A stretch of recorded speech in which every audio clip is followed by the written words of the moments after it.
Alright, let's talk about the force of buoyancy. This is what allows objects to float, basically, or sink slowly. When you have something in the water, of course, it still has the force of gravity on it.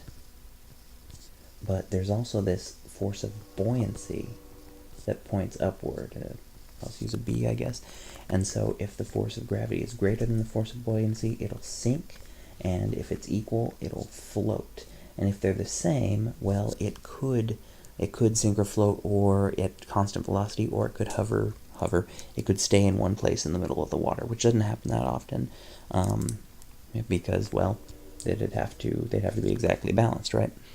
So the way that you can actually calculate the force of buoyancy is this. The force of buoyancy on an object is equal to the density of the fluid it's in times the volume of the fluid displaced times the acceleration of gravity.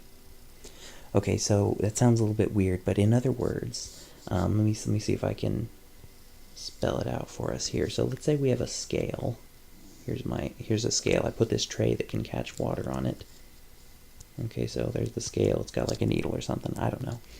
And you're holding up a cup of water or whatever filled to the brim, right? And then we plop in an object. Plop. And of course the water is going to overflow, right? Because we dropped an object into a full cup. So the water overflows and drips into the scale here. And whatever force, newtons, however many newtons the scale reads, that's the force of buoyancy on the object. Okay, so a little bit weird, but the force of buoyancy on an object is equal to the weight of the water that it displaces. All right, and so that's what this equation's all about.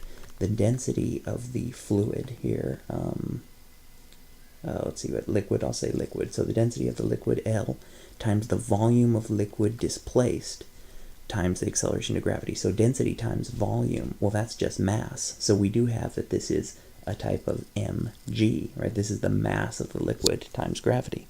So that's how you calculate the force of buoyancy. One thing to watch out for is this volume, or well, several things. First of all, you may know the density of the object if it's involved in the problem, but what you want is the density of the liquid, okay? And you want the volume of the liquid displaced. So for example, if we have a problem where something does not sink, well, that means it's going to float, duh. And in that case, so let's say I want to calculate the force of buoyancy in this situation. Well, it's like I wrote a second ago, density of the liquid, so if I know the density of the liquid there, times the volume of liquid displaced times gravity. But the volume of the liquid displaced here is not equal to the volume of the box, right? Let's make this thing like a box. See how the box is only partially submerged?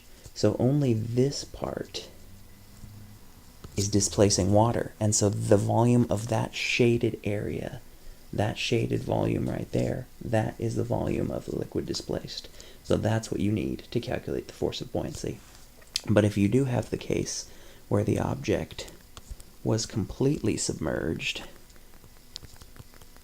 write that there. If you do have a case where the object was completely submerged, well then the entire object is displacing water, right? So the volume of the object is equal to the volume of the liquid displaced in that case, if it's submerged all the way.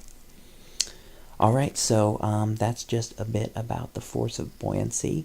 Beyond that, it's just another force, right? So we could use it in a free body diagram, right? We could be asked to find how fast something is going to accelerate down to the bottom of a body of water. If we know some of these situations, we would just do a free body diagram like I did before,